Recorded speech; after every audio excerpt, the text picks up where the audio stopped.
Hey guys, this is TimeTravelPenguin and this is the audio commentary for Super Mario Halloween Mayhem 100% tool assisted speedrun made by myself and Luigihaxd. Luigihaxd and I worked on this for about 6 months before completing it just before Halloween. And there were a lot of variations and glitches and problems we came across. So when we first started the task, initially we started our first level being in the Egyptian level, but eventually I came to realize that this slide was a lot closer to the original spawning position. The spawning position when you start the game is in a different position to where you spawn once you exit a level. So naturally that meant you were closer to the slide level than any other level, which means going to the slide first would be faster. So after that we copied our inputs for the Egyptian level so that we could do the Egyptian level second. But unfortunately there was a desync issue where the opening and closing doors would be out of phase to our movement, so we'd end up running into the door. So we tried everything we could to change our routing, but it wouldn't work. So we decided to push that to a further level in the hopes of proving a theory we had as to why that happened. So we filled that space by doing the second level as the minecart level, which I found an interesting glitch, which I believe is just a basic shell mechanic, a basic Koopa shell mechanic, but I've never actually used a Koopa shell in a tool assisted speedrun, so it was interesting to perform. Simply all I did was jump on the first possible frame, and that negated the reset of Mario's movement speed, his X speed, which means the speed continuously got faster, and I think the final speed was something about 400 or 700. After that we went back to attempt to see if we could perform the Egyptian level, so we put back the inputs, and unfortunately there was a second desync uh, area where we passed the first door that we were having problems with, but there was another problem up a little bit further in the level, so we had slightly shift the phase, which led me to believe that my theory was correct, which is that those doors run on a what may be a universal timer or kind of a sequence where, for example, it might be open for 30 frames and then closed for 30 frames, open for 30 frames and repeat. So what I believed was that no matter where you are in the game, that timer is incrementing or is cycling. So if you're in the overworld, that means that entering at a different time will affect the phase of the level. So once I worked that out and Luigi and I worked on the TAS a bit more, Luigihaxd managed to optimize the bomb clip, and we found a different variation to what we initially started with. We did something completely different, which was much slower. So he optimized this new way to do it, which we found by watching a few speedruns, and we got in a lot sooner, about a second or two sooner, which was enough to make the cycle. After that was probably the hardest level in the run, which was the lava level, in my opinion, because Mario to TAS, Super Mario 64, is pretty simple when you go in a forwards direction. But unfortunately, going in a circle is the biggest pain you could even imagine, because Mario doesn't like to turn and jump, so it makes maneuvering circular paths challenging, to say the least. We actually took a break from the lava level.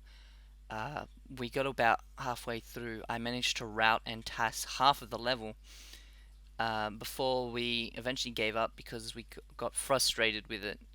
But about 3 or 4 days before Halloween, I jokingly said that we should finish the tasks within that half a week to have it up by Halloween as kind of a Halloween special.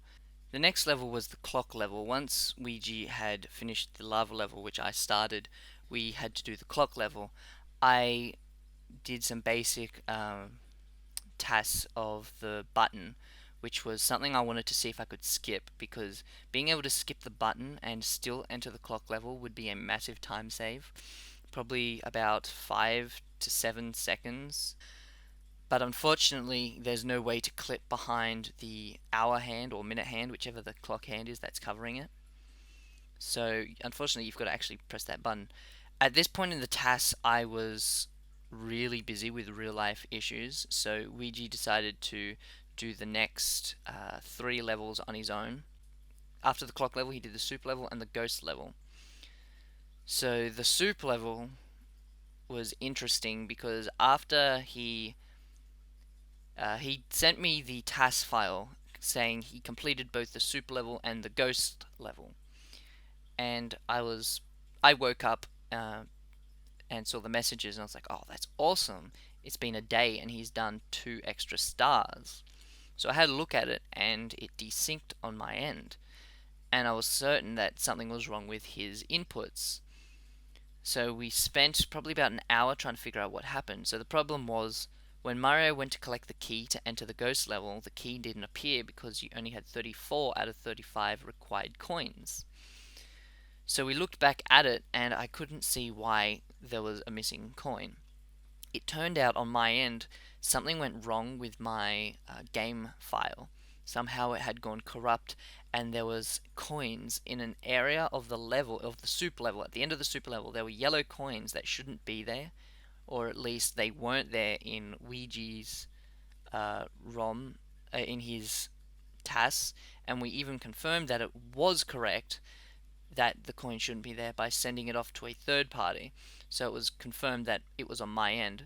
So I re-downloaded the game and had a few other issues with Mupen not wanting to actually open the ROM from a certain file location. So I played around with that and eventually I found a file location that worked. Don't know why that happened, but that was an extra hour and a half of just nonsense. The ghost level went absolutely amazing. So those 3 levels, the clock level, super level, and ghost level, were performed by Ouija, and overall it was probably it was way better than I had intended. The ghost level was pretty much exactly how I thought to do, but the super level and the clock level were much better than that I had so far planned. So the final level was the wing cap level, and the wing cap level is probably the hardest to learn in a sense because neither of us had done wing caps before. So what we had to do was we had to essentially learn how to do optimal flying.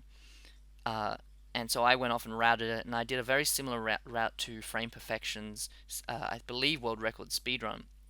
And I did I guess you could call TAS variation, where I didn't land to collect 1 coin and did a very difficult fly over a long distance, which probably took me about an hour to confirm if it was possible.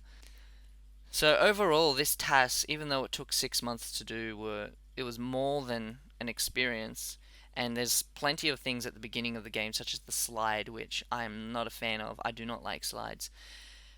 But over the 6 months, I can look back on the TAS and see just how I've improved, and I'm pretty sure Ouija can say the same on their own behalf. But yeah, that was the basics of the problems we had and a few glitches and a few issues we had. Um, so yeah, the routing was primarily done by me, and most of the optimization was done by Luigihaxd.